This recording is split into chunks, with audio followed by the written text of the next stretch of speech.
Hello বন্ধুরা, শুভ দুপুর। এটা কি জানো? আমার কর্তামশাই কিনে এনেছে। এটা হচ্ছে টক ঢ্যাঁড়স।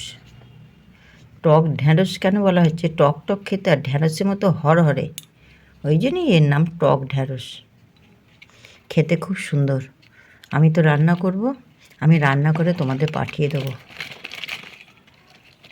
এইগুলো ছাড়িয়ে, এর ভিতর বীজ আছে, এই বীজটা ফেলে দিতে হবে। এই যে বীজটা ফেলে দিয়ে এইগুলো কুচি কুচি করে কাটতে হবে, এই বীজটা ফেলে দিতে হবে। টক ঢ্যাঁড়স ছাড়ানোর পর এইরকম দেখতে হয়েছে। এগুলো চাটনি করব। আর এই দেখো বিচি, এই বিচিগুলো ফেলে দেবো।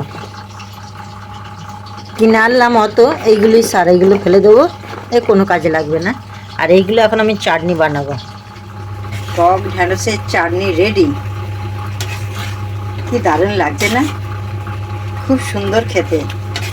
আমি তো খাবো, তোমাদেরও পাঠিয়ে দিলাম।